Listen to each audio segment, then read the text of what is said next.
बाबा साहब के बारे में क्या जानती थी आप? पहले तो हम सोए हुए थे, हमें नहीं पता था। कुछ नहीं जानती थी? बस ये पता था कि 14 अप्रैल आ रही है। हाँ। 14 अप्रैल में मेला देख के आते थे बच्चों के साथ, हाँ। फिर अपना घर आ जाते थे। हाँ। जो आज आप हमें इस स्थिति में देख पा रहे हैं, क्योंकि अब हम सब भी जानते हैं कि महिलाओं की स्थिति क्या थी। जो मनुस्मृति है या मनुवादी सिस्टम को अगर हम देखें तो उसमें महिलाओं की स्थिति कुछ भी नहीं थी। भीमराव अंबेडकर, ये नाम कब सुना आपने? भीमराव अम्बेडकर मैंने काफ़ी दिनों से सुना, तब से मैं पढ़ने लगी थी, तब से ही किताबें पढ़ती थी तो मेरे कुछ याद रहती थी। अच्छा, आप पढ़ती थी किताबें? हाँ जी। हाँ। और मैंने बाबा साहब के अपने महापुरुषों के बारे में भी बहुत कुछ पढ़ा है। उन्होंने अपने 4 बेटे बलिदान किए हैं हमारे इस समाज के लिए, लेकिन ये समाज तब भी पीछे है। नमस्कार, बहुजन टीवी देख रहे हैं आप और मैं हूं आपके साथ पूजा। और इस वक्त हम खड़े हैं दिल्ली के अंबेडकर मेमोरियल स्थान पर। ये वो जगह है जहां बाबा साहेब अंबेडकर रहा करते थे और आज उसे एक मेमोरियल के तौर पर बना दिया गया है जहां सभी लोग आ सकते हैं और बाबा साहेब के जीवन को अपनी आंखों से देख सकते हैं। उनके जो जीवन दर्शन था, जिस तरीके से वो रहा करते थे, उनका निवास स्थल किस तरीके से था, आप उसको पूरी तरह से यहाँ पर देख सकते हैं। आज 23 सितंबर है। ये तारीख इतिहास में एक अलग ही महत्व रखती है, या फिर यूँ कहूँ कि बहुजन जो समुदाय है उनके इतिहास में ये तारीख एक बेहद खास महत्व रखती है। 23 सितंबर ये वही तारीख है जिस दिन बाबा साहेब अंबेडकर ने अपनी भीगी पलकों से कुछ संकल्प किए थे। उनके उन संकल्पों ने बहुजनों की, दलितों की और पिछड़ों की जिंदगी बदल के रख दी, भारत का इतिहास बदल के रख दिया। बाबा साहेब अंबेडकर ने जब अपनी उन संकल्पों को पूरा करने की मुहिम शुरू की तो उसमें बहुजनों की पूरी जो बिरादरी थी, पूरे बहुजन लोग थे, उनकी लड़ाई छेड़ दी, एक मुहिम छेड़ दी देश में वर्ण व्यवस्था के खिलाफ, जाति व्यवस्था के खिलाफ। और वो दिन संकल्प दिवस के रूप में क्यों मनाया जाता है और उस दिन बाबा साहेब की पलकें क्यों भीगी और क्यों उन्होंने संकल्प लिया और क्या संकल्प लिया, वो एक कहानी है। वो कहानी भी मैं आपको बताऊंगी और बाबा साहेब के जो संकल्प का जो प्रारूप है, वो स्तंभ भी पीछे है, वो भी आपको दिखाऊंगी और उस कहानी से भी रूबरू कराऊंगी। लेकिन उससे पहले यहाँ पे जो लोग मौजूद हैं उनसे हम बात करते हैं जो आज संकल्प दिवस समारोह को मनाने आए थे, यहाँ पर क्या कुछ उन्होंने किया और आज बाबा साहेब के उस संकल्प को किस तरीके से वो जीवित रखने की कोशिश कर रहे हैं, उन सब पर उनसे बात करते हैं। तो इस वक्त हमारे साथ रजनी बौद्ध जी और पूनम अंबेडकर जी मौजूद हैं। पहले तो बहुत बहुत स्वागत है आप दोनों का बहुजन टीवी पर। Thank you so much. जय भीम, नमो बुद्धाय। तो सबसे पहला सवाल मेरा आप लोगों से यही है कि आज संकल्प दिवस है। संकल्प दिवस को वैसे तो अगर हम देखें तो भारत में ज़्यादा मनाया नहीं जाता, ज़्यादा लोग इसमें भागीदार नहीं होते, ज़्यादा लोग जानते भी नहीं कि संकल्प दिवस आखिर है क्या। लेकिन बाबा साहेब के उस एक संकल्प ने बहुजनों का जो इतिहास है उसको बदल के रख दिया। तो आज उसकी कितनी प्रासंगिकता है और आज कितना ज़रूरी है कि उसे लोगों तक पहुँचाया जाए, उस संकल्प को दोबारा से समाज में लाया जाए। देखिए, बिल्कुल आपकी बात बिल्कुल सही है कि जो बाबा साहब ने आज जो 23 सितंबर है और 1917 में उन्होंने ये जो संकल्प उनको क्यों लेना पड़ा, उसके पीछे भी एक कहानी है। क्योंकि उन्हें इतना पता था कि मैं इस देश के अंदर सबसे ज़्यादा पढ़ा लिखा इंसान हूँ और जब सबसे बड़ा पढ़ा लिखा इंसान है, उस इंसान की अगर ये लोग वैल्यू नहीं समझ रहे तो जो मेरा जो समाज है वो तो बहुत दबा कुचला, बहुत ही भोला भाला समाज है, तो उसकी हालत कैसी होगी। जो आज मेरी ऐसी हालत है कि मतलब इतना सब कुछ पढ़ लिखने के बाद भी मुझे मतलब रहने के लिए छत नहीं मिल रही है और मुझे रहना भी पड़ रहा है तो नाम बदल के रहना पड़ रहा है। उसके बावजूद भी जिस तरीके की हालत बाबा साहब की उस टाइम पर करी, जो मनुवादी लोग थे, तो उस सिस्टम को देख करके वो इतना बहुत मतलब विचलित हुए, बहुत ज़्यादा मतलब अपने आप में दुखी महसूस हुए, रोने भी लग गए। वो स्थिति ऐसी आ गई कि मतलब उनको खुद समझ नहीं आ रहा था कि ये समाज का मेरे को होगा तो होगा क्या। तो उस दिन जब बैठ कर के इन सारी चीज़ों के बारे में जब सोचने लगे और जब गुजरात से निकल कर के वो अपने वापस अपने घर के लिए वो जा रहे थे, तब उस टाइम पर उन्होंने इस चीज़ को सोचा कि भाई कुछ ना कुछ किसी न किसी को बीड़ा उठाना पड़ेगा, तो ये बीड़ा मैं ही उठाऊंगा और जो काम अभी तक नहीं हुआ वो आगे मैं सब लोगों की समानता के लिए, एकता के लिए, इस काम के लिए मैं अपना प्रण लूँगा और इसी काम को लिए अपना जीवन पूरा लगा दूंगा और अपने इस बहुजन समाज को, जो दबा कुचला समाज है, उस बहुजन समाज को ऊपर उठाने का मैं काम करूँगा। तो ये आज का दिन वाकई में हमारे लिए बहुत गर्व का दिन है, क्योंकि बाबा साहब की सोच ही है जो आज आप हमें इस स्थिति में देख पा रहे हैं। क्योंकि आप हम सब भी जानते हैं कि महिलाओं की स्थिति क्या थी। जो मनुस्मृति है या मनुवादी सिस्टम को अगर हम देखें तो उसमें महिलाओं की स्थिति कुछ भी नहीं थी, ना के बराबर थी, यानी कि पैरों की धूल, यानी कि पैरों के नीचे जो जितनी चीज़ें रह सकती हैं वो स्थिति हमारी थी। पर लेकिन आज हमें अर्श से जो फर्श पे पहुंचाने का काम किया वो हमारे बाबा साहब की मेहनत, उनका जीवन संघर्ष था और उसकी बदौलत है कि आज हम सब लोग आज अच्छे से वो रहते हैं, अच्छे पदों पर काम करते हैं, अच्छी जगहों पर महिलाओं को हर जगह पे देखा जाता है। वो सिर्फ और सिर्फ बाबा साहब की बदौलत ही है। तो मैं तो बाबा साहब को बहुत हृदय से सैल्यूट करना चाहती हूँ कि उन्होंने हमारे लिए इतना काम किया, खास करके महिलाओं के लिए तो बहुत ज़्यादा किया, क्योंकि उन्हें पता है कि इस सिस्टम में आदमी मतलब जो बहुजन समाज के जो पुरुष थे उनके साथ तो थे ही थे, पर लेकिन महिलाओं के साथ और भी दुर्दशा थी।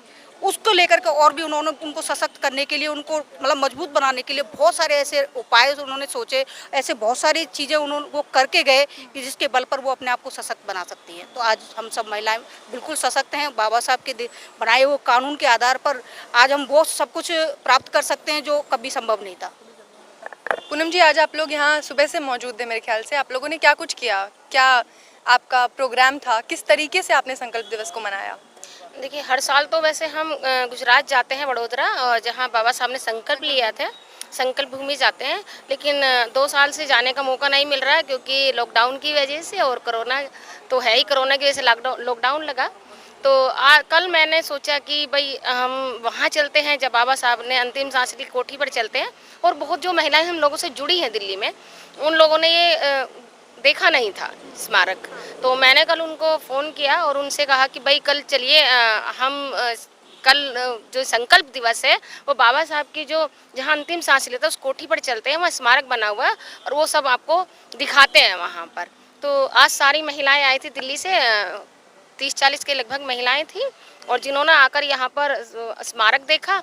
और फिर मैंने उनसे बाद में लाइव करके पूछा भी कि आप बताइए आपको कैसा लगा, तो सारी महिलाएं बोली कि बहुत अच्छा लगा, और उन्होंने संकल्प भी लिया कि भाई हम अंधविश्वास पाखंड से बाहर निकलेंगी, बाबा साहब के बताए रास्ते पर चलेंगी, और इस तरीके से बाबा साहब का जो मिशन है, कारवा है, वो आगे बढ़ेगा। और हम महिलाओं ने तो बीड़ा उठा रखा है, हर साल हम उस संकल्प को दोहराते हैं कि हम इस देश से जो मनुवाद है उसको जड़ से उखाड़ देंगे, महिलाओं को इतना जागरूक कर देंगे कि वो संविधान के बारे में जान जाएं, अपने अधिकारों के बारे में, जो उनका शोषण होता है उसका विरोध करना सीख जाएं, संघर्ष करना सीख जाएं, अपने आने वाले जनरेशन को कुछ देकर जाएं।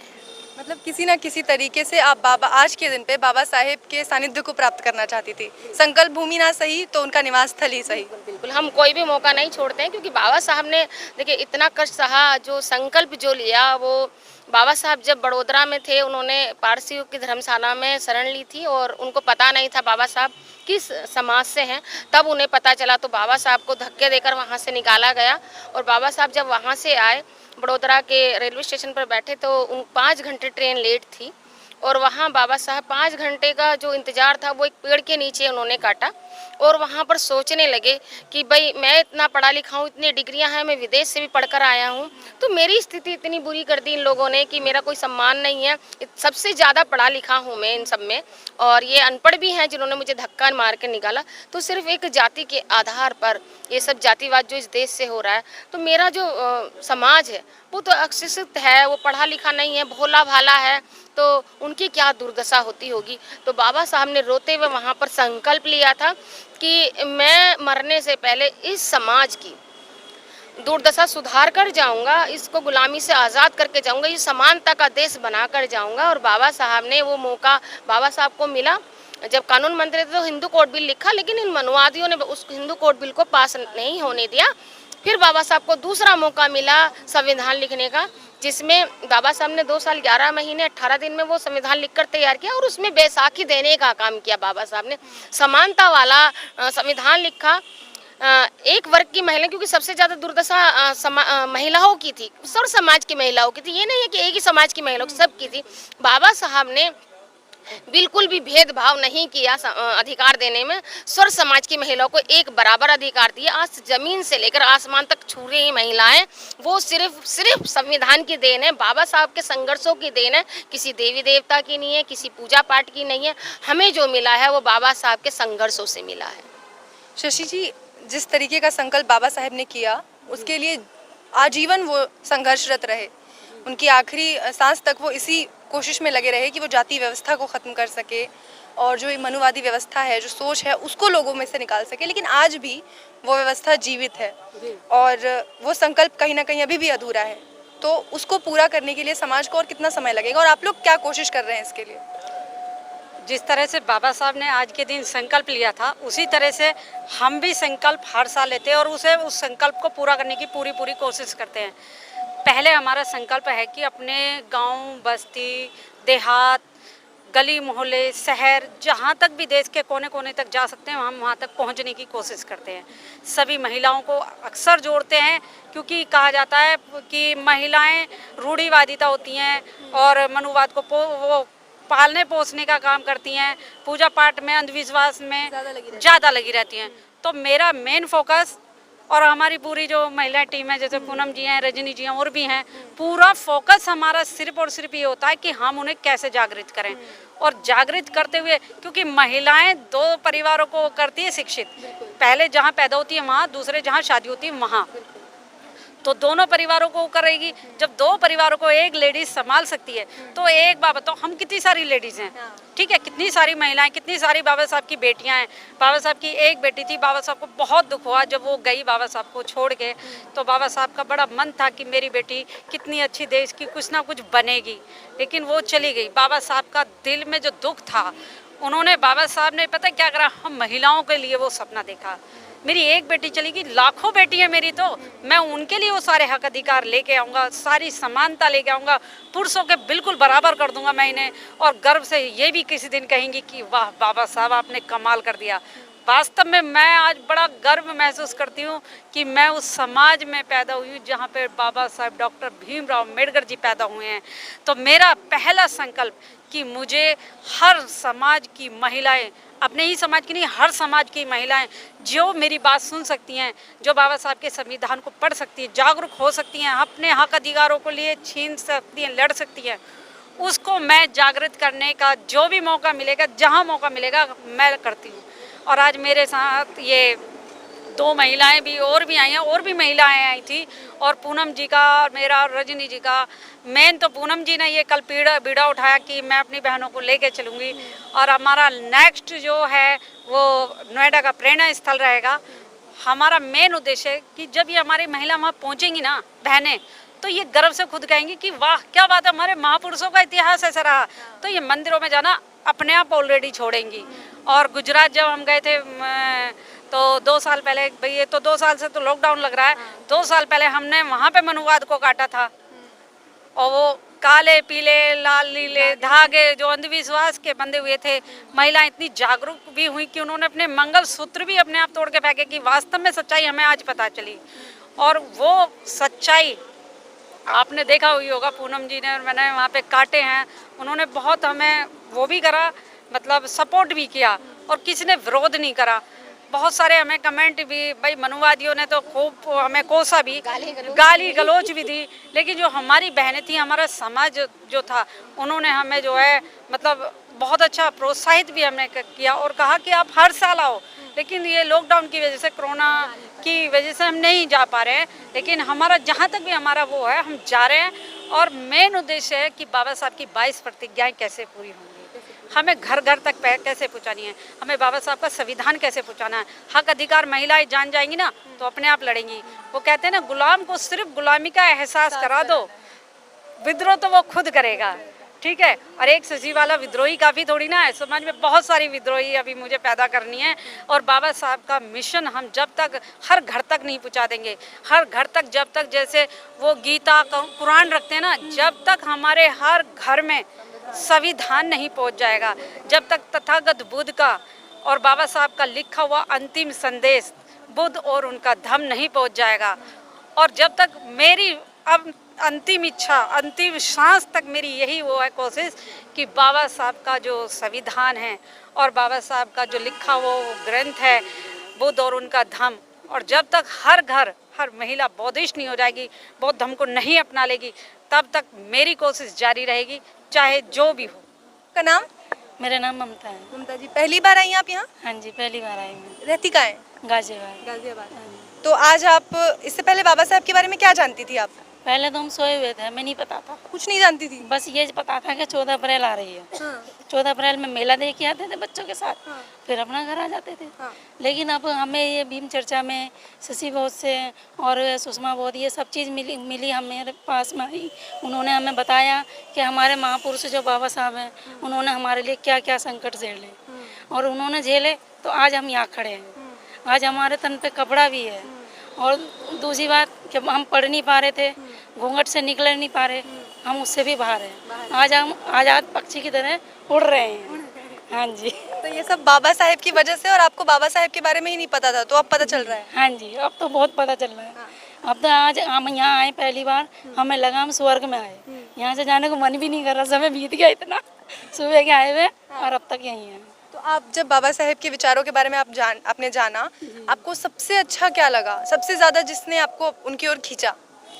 उनके बस वो बलिदान जो उन्होंने हमारे लिए दिए, उनकी यादों को देखें तो बहुत रोना भी आता है कि उन्होंने हमारे लिए कितना त्याग बलिदान, बच्चे त्यागे और बहुत कष्ट झेला है।